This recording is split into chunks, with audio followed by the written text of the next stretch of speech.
Welcome to Light Novel Sound, where stories come to life. Today, I'm excited to share a powerful story written by the talented Yusa on Wattpad, Horita Yusa, The Rebirth. A huge thank you to Yusa for not only creating this story but also personally requesting it to be featured here. Please check out the link in the description to visit Yusa's page and show your support. Betrayed by a girl he once exposed, Horita Yusa is killed in cold blood. But death is only the beginning. Reborn in a world torn by light and darkness, Yusa must hide his secret power and prepare for a battle against the very person who once betrayed him, Yeon Chan. A tale of revenge, growth, and survival begins in a kingdom where trust is deadly and loyalty is rare. If you enjoy this video, please like, comment, and subscribe. It really helps me with the algorithm and allows me to keep bringing stories like this to life. Now, let's begin. Horita Yusa, The Rebirth. Chapter 1. The Last Day of the Ordinary Life. Rain poured like the sky itself was weeping, drenching the streets of Tokyo in a grey melancholy. Amid the crowd of umbrellas, one student stood out, tall, confident, with sharp eyes that always looked like he knew something the world didn't. Horita Yusa. A 17-year-old high schooler known for his smarts, unshakable calm, and a presence that turned heads, sometimes in admiration, sometimes in envy. Yusa believed in balance, equality, justice, but most of all, truth. And the truth he had learned through his life was simple. People stab you with smiles, especially the ones who pretend to be innocent. His soft disdain for manipulative girls wasn't a secret. He kept his distance, cool, respectful, but never close. And that put him at odds with one person in particular, Yeon Chan. She was charming, loved, worshipped even, by many of the boys at school. But Yusa? He saw through the mask. Months ago, he'd exposed her fake love triangle, how she played with hearts like it was a game. His words at the student council hearing were calm, sharp, and lethal. Her social image shattered overnight. She never forgave him. April 3rd. The day felt strange. Not wrong, but off. Yusa walked home from cram school. No umbrella. He liked the rain. It reminded him the world was real, chaotic, unfair, beautiful. As he crossed the road, a blur of red lights and metal came rushing from the corner. Tires screeched. A black car. Yusa turned his head calmly, even in the face of death. And then, black. He opened his eyes again. No rain. No street. No pain. He was lying on grass, beneath twin moons in a purple sky. The air was warm, and unfamiliar stars shimmered above. Where the hell am I? He sat up. Around him, vast forests and distant castles stood under the twin moons. It was beautiful, but nothing made sense. Then a voice echoed in his head. Reincarnation successful. New world, Etherian. Host, Horita Yusa. Unique ability unlocked, invisibility. Current mana level, 1, novice rank. He stared at the glowing system screen floating before him. So, I'm dead. And this is reincarnation? Before he could process more, he heard screams. He rushed through the woods and saw a village under attack by monstrous beasts. Knights in white armor tried to hold them off, but were losing. Yusa didn't run. He crouched behind trees, watching, analyzing. That's when he noticed something. The beasts avoided one of the houses. There's a pattern, there's a leader controlling them. Tactically, this is a diversion. He narrowed his eyes. Even in a new world, his mind hadn't dulled. Across the continent, in a towering black castle surrounded by swirling red mist, Yeon Chan opened her eyes. Unlike Yusa, she was greeted by servants. A throne. And the demon lord himself, kneeling before her. My queen, he whispered, enchanted. You've finally returned. A smile curled on her lips. She had no idea how, but she was already winning. And thus, the rebirth began. 2 enemies. 2 souls. 1 destiny. End of Chapter 1. Chapter 2, shadows beneath twin moons. The village burned in the distance. Smoke rose high into the sky, covering the stars and twin moons. Screams echoed through the forest. Horita Yusa crouched low behind a tree, his eyes locked on the chaos. His body was still, but his mind raced. I don't know this place, but battle tactics don't change. Fire. Fear. Distraction. He activated his skill, invisibility. His body shimmered and faded. The feeling was strange, like cold wind brushing against his skin. He moved closer, stepping over broken branches and avoiding fallen bodies. The monsters looked like beasts made of shadows, with glowing red eyes and sharp claws. But something felt off. They're not just attacking, they're searching. But not that house. Why? A small wooden house in the corner of the village stood untouched. Every other home was destroyed, but not this one. Suddenly, a loud roar came from the trees behind him. Yusa froze. A beast sniffed the air nearby, confused by his scent. He held his breath, heart steady. Slowly, the creature turned and walked away. Yusa moved again, staying in the shadows. He wasn't here to fight. Not yet. That's when he saw her. A young girl stood in front of the untouched house, holding a long wooden staff. She was maybe 16, with silver hair and blue eyes that glowed faintly. Her clothes were torn, her hands bleeding, but she didn't run. She protected the injured villagers hiding inside. Yusa watched her. She chanted softly, casting a healing spell on a child. Her magic was weak, flickering, but her will didn't break. A healer, alone. Brave. Without thinking, Yusa picked up a rock and threw it far into the forest. The noise distracted a nearby monster, pulling it away from the girl. She looked around, confused. Then she saw him. Yusa deactivated his skill, becoming visible again. "Who are you?" she asked, staff raised. "Someone who doesn't like seeing good people die." He walked over slowly, hands up. "My name is Yusa." "Elira," she replied. "You're not from here, are you?" He smiled faintly. "Does it show?" They didn't have much time to talk. More monsters were coming. Yusa helped her carry the injured into the forest. He didn't know magic, but he could think, and thinking saved lives. Later that night, they sat by a small fire in a cave. The villagers were safe. For now. Elira explained everything. This world is called Etherian. It's ruled by 7 kingdoms. But peace doesn't last long here. She looked into the fire. There's a war coming. Light and shadow. Old stories say, when the balance breaks, people from another world appear. Reincarnates, Yusa said softly. She nodded. Some bring hope. Others bring ruin. Yusa didn't say anything. But inside, he was thinking. If I'm here, someone broke the balance. The next day, a man arrived at the cave. He wore a black cloak, with a silver sword on his back. His hair was messy, and his smile lazy. But his eyes, they were sharp, dangerous. "Name's Kyan," he said. Heard a new face showed up. "Thought I'd take a look." He stared at Yusa for a long time. "You're not weak," Kyan finally said. "And you're not scared. That makes you interesting." "You following me?" Yusa asked. "Not yet," Kyan replied with a grin. "But others will." Before he left, Kyan whispered something. "There's a girl who arrived here before you. The people in black call her Queen of Shadows." Yusa's heart skipped. Later that night, his system screen appeared again.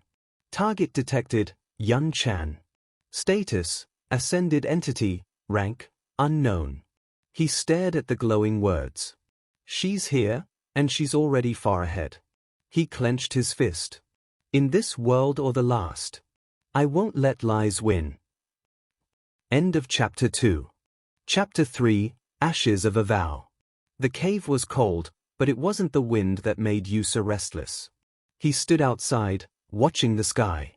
Twin moons floated high, pale and silent, but the shadows on the ground twisted like they were alive. She's ahead of me. Yeon Chan. And if she's already made a name for herself, then this world's balance is already starting to fall. Behind him, quiet footsteps. You never sleep, do you? Elira asked, her voice soft. Yusa didn't turn around. Sleep's a luxury I can't afford. She sat beside him, wrapping her torn cloak tighter. You're not like the others who come from your world. You don't act like a hero. He glanced at her. Because I'm not. Elira smiled faintly. But you still save people. The next morning, Kain returned. No warning. No noise. Just a voice from the shadows. Hope you're not planning to hide forever, kid. Yusa turned, calm. I wasn't hiding. Just waiting. Kain grinned. Then let's see if that brain of yours works under pressure. He threw a dagger, not at Yusa, but at the cave's ceiling. A loud crack. The roof started collapsing. Yusa grabbed Elira and pulled her out in one swift motion. Dust filled the air. Outside, Kain stood with arms crossed. Lesson 1. Thinking doesn't help if you hesitate. Yusa narrowed his eyes. You could have killed someone. But I didn't, Kain said, walking off. Next time, maybe I will. Days passed. Yusa trained, not with weapons, but with strategy. He set traps. Predicted movements. Outmaneuvered small hunting groups in the forest. Kain watched, always amused. You're not strong. But damn, you're dangerous. Elira began to notice it too. Yusa didn't smile much. Didn't talk more than needed. But when he moved, it was to protect. When he spoke, it mattered. And slowly, quietly, something stirred in her heart. Why do I feel calm when he's near? She never said it out loud. Not even to herself. But every time he stood in front of her when danger came, the feeling grew. One night, a hooded traveler arrived at a nearby village. He handed over a scroll and a bag of silver. Spread the word, he said. A bounty on a man called the Invisible One. He's dangerous. Wanted alive, but dead is fine too. The crowd gasped. Who placed the bounty? Someone asked. The traveler's red eyes glowed under his hood. The Queen of Shadows. Back in the forest, Yusa received a system message. Notice, bounty placed on you, 5,000 ether coins. Source, ascended entity, Yeon Chan. He stared at it. So this is how it starts. Kain walked up beside him. You're being hunted now. Must have made someone nervous. Yusa looked at the fire, his eyes calm. Let them come. End of Chapter 3. Chapter 4, Before the Storm. The forest air was calm. Too calm. Yusa sat beside the fire, sharpening a blade he had found earlier. The weapon wasn't enchanted, but it had balance and balance mattered. Across from him, Elira was humming softly, trying to focus on patching a cloak. But she kept stealing glances at him. Kain noticed. Oh no! You're doing the look again, he whispered, leaning toward her. Elira blinked. What look? Kain smirked. The I want to heal his wounds even if they don't exist look. Elira's cheeks turned red. I'm just making sure he's not hurt. You've checked him 5 times. I'm thorough. Yusa raised an eyebrow, not looking up. You two always this loud? Kain leaned back dramatically. Only when love's in the air. Elira tossed a small stone at him, missing by an inch. Yusa chuckled just barely. But Elira caught it. And for some reason, that tiny sound made her heart skip. Kain nudged her. He smiled. That's like a rare monster drop. Shut up, Kain. But the laughter faded quickly as the ground began to tremble beneath them. Trees swayed unnaturally, and a chilling aura crept through the clearing. Yusa stood immediately, sensing the presence. He's here, he muttered. From the shadows stepped a tall figure cloaked in dark, spiked armor. The air grew heavy as the Demon Lord's general made his entrance, eyes glowing crimson, voice like thunder. You are the reborn one. Horita Yusa. Yusa didn't answer. His eyes narrowed, and he took one step forward. Elira and Cain drew their weapons, standing behind him. The fight that erupted was brutal. Every strike shook the forest. The general moved like a force of nature, pushing them to their limit. Cain was nearly taken out by a blast of dark magic, and Elira was cornered more than once, but Yusa held the line. His power surged, just enough to rival the general's strength. With a powerful cry and one final coordinated assault, the three overwhelmed the general, forcing him to his knees. Yusa stepped forward, placing his blade at the general's throat. "Tell your master." Yusa growled, voice cold and steady, "Next time he sends someone he better come himself.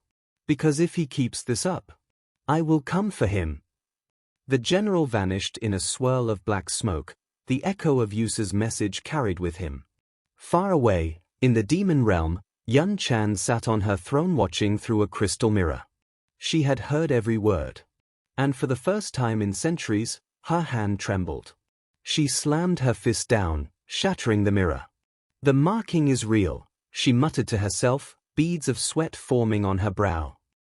"Horita Yusa, you truly have returned." And with that, the pieces began to move. The end of Chapter 4. Chapter 5, Echoes of the Mark. The soft hues of dawn spilled across the war-touched village. A breeze whispered through broken homes and burnt wood, carrying with it a faint warmth that contrasted the cold memories of last night's battle. The air smelled of soot, blood, and new hope. Yusa sat silently on a low wall, his hand wrapped around his left shoulder where the demon mark still faintly glowed beneath his shirt. The pain had dulled, but its presence remained like a heartbeat that didn't belong to him. Cain was tending to villagers with surprising tenderness, his hands quick and efficient. He helped a small child wrap a bandage and even offered a lopsided smile when the boy gave him a clumsy salute. Elira, meanwhile, sat beside an old woman who'd lost her home. She listened quietly as the woman spoke of ancient tales, a hero with a cursed mark, fated to end a war only to vanish like mist in the wind. Elira's eyes flicked toward Yusa. A hero with a cursed mark, or a devil walking among us? She stood up and walked to him. "Hey," she said softly. Yusa didn't turn. "Morning. Your mark." She hesitated, sitting beside him, "It's glowing again." Yusa grunted, pulling his sleeve to cover it. "It's fine. Just a side effect. Like a demon hangover." Elira chuckled lightly, but her smile faded. "Last night, you could have died." He finally looked at her, and in his eyes, there was both fire and frost. "Yeah. But I didn't." She opened her mouth to say something, maybe to confess the worry that burned her chest, maybe more, but before a word could escape, a harsh call echoed through the sky. A dark crow circled above them and dropped something from its claws. A scroll. It landed with a thud at Yusa's feet. Cain rushed over. "What's that?" Yusa unrolled the scroll. In blood-red ink, the words bled across the page. "You're walking toward the abyss, Yusa. Don't trip." Yeon Chan. Silence followed. Elira stepped back, her fists clenched. Cain's expression turned dark. Yusa rolled the scroll slowly and stood. His shadow stretched long in the morning light. "Tell your master," he said, addressing the crow like it would carry his words back, "if she keeps playing these games, I'll be the one who ends the board." His demon mark flared briefly. "Not pain this time, resolve." Elira whispered under her breath, "He's changing." Cain stared at Yusa like he was seeing a new person. One not born of this world but destined to shake it. End of Chapter 5. Chapter 6. The Blossoming Radiance, Festival of Hope. The sun rose over the white blessed kingdom, casting golden rays across freshly decorated streets. The scent of sweet pastries and spices filled the air as the people prepared for a grand festival, one that honored the victory over the demon lord's general, and more importantly, celebrated him, the boy who stood against darkness, Horita Yusa. The kingdom was alive. Flags fluttered bearing Yusa's crest, hand-sewn by children who had once feared they'd never see another sunrise.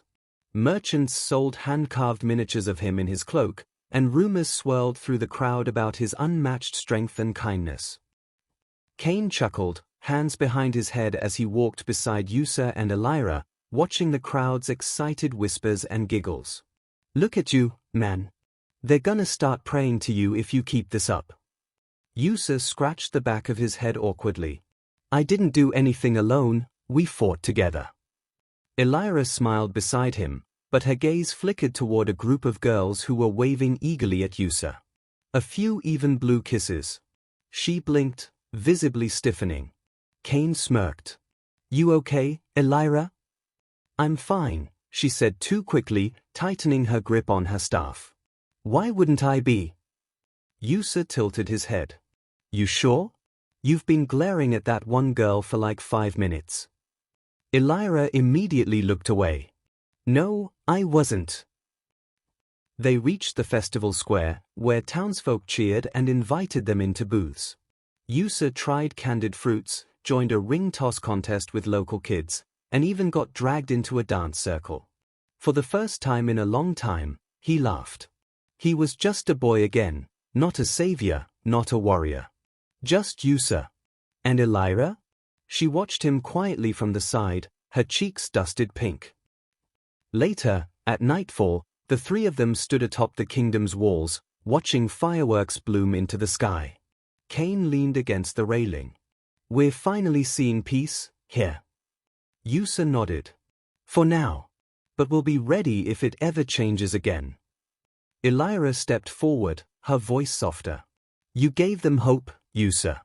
You gave me hope too." He glanced at her. "You've always had that fire, Elira. I just reminded you." Their eyes met for a brief second too long. Suddenly, boom.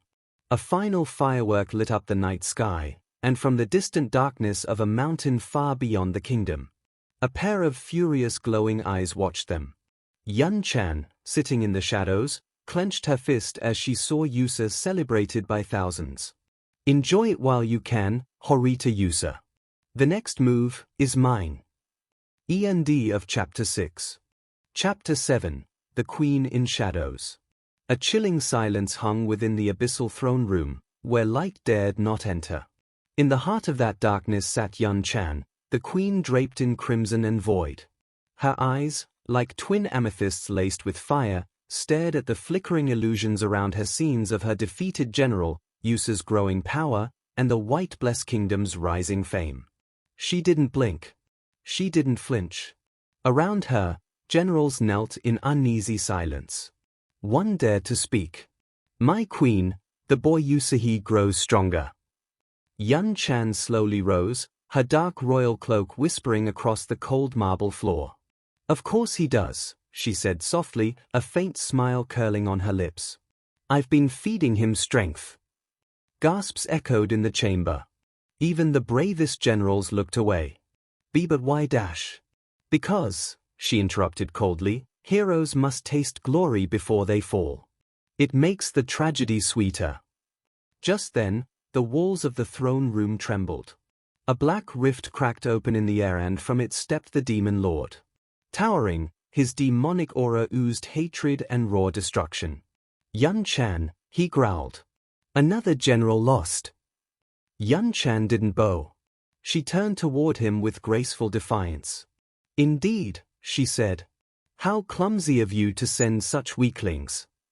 The demon lord's fist crushed a stone pillar beside him. "Do not mock me, girl." She stepped forward, unshaken. "Then don't act like a child." The generals looked away, expecting blood. But none came. The demon lord stared at her, silenced not by fear, but by respect. She leaned close, her voice like velvet soaked in poison. "We're not the same, my lord. You revel in power. I craft legends." Later that night, Yeon Chan stood alone before a massive, red crystal mirror. A faint hum filled the air as magic revealed a flickering memory. A young girl with bright eyes. A silver-haired boy smiling beside her. Laughter beneath cherry blossoms. "Yusa." she whispered, her voice cracking for just a second. You forgot me, didn't you? A tear glistened at the edge of her eye, then vanished into black feathers swirling around her. She turned away. Her voice returned to its ruthless calm. Then I'll make sure you remember, when you kneel before me. End of Chapter 7. Chapter 8, A Bond Beyond Battle. The sun had dipped below the horizon, casting a golden-orange glow across the distant mountains.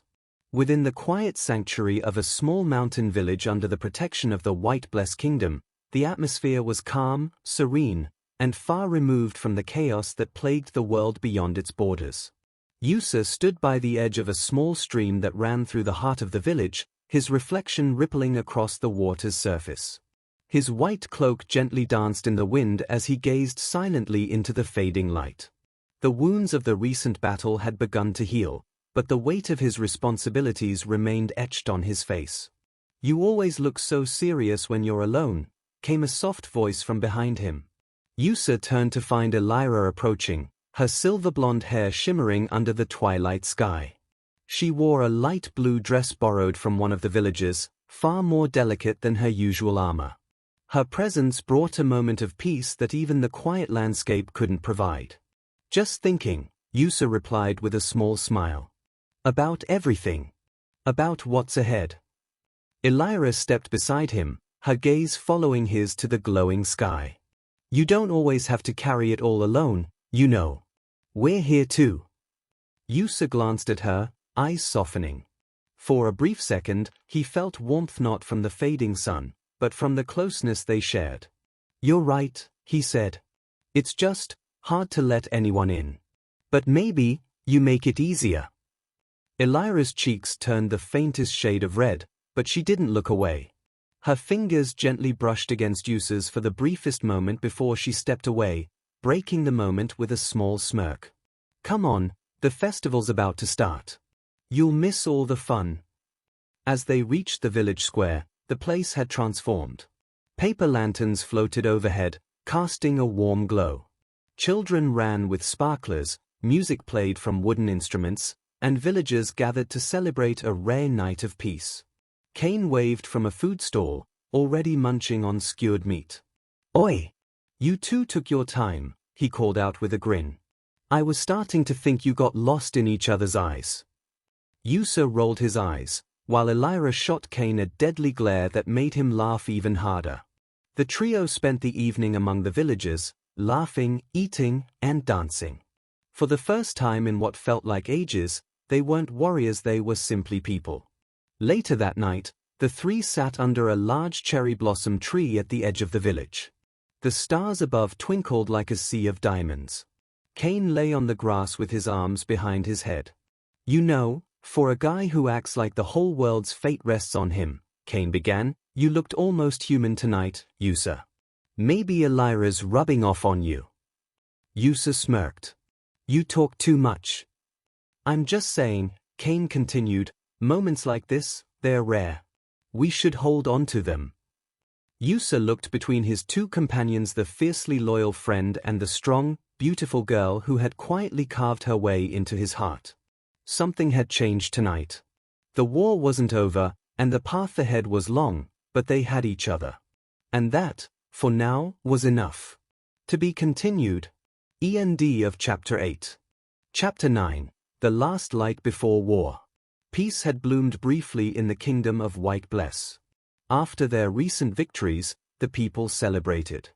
Lanterns floated in the sky, music danced in the air, and laughter filled the once quiet halls of the capital. Yusa stood on the balcony of the royal garden, watching the stars, lost in thought. The soft scent of blooming flowers surrounded him. Behind him, Elira approached slowly, her steps uncertain. You're thinking too much again, she said softly. Yusa turned with a small smile. Hard not to. So much still hangs over us. She walked beside him, close enough that their shoulders touched. You've carried this kingdom, this world, for so long. Maybe tonight, just for a little while, let yourself breathe. Yusa looked at her, and for a moment, all the weight in his chest lightened. With you here, I can. Her eyes lit up, her heart thudding in her chest. She hesitated, then reached out, gently brushing her fingers against his.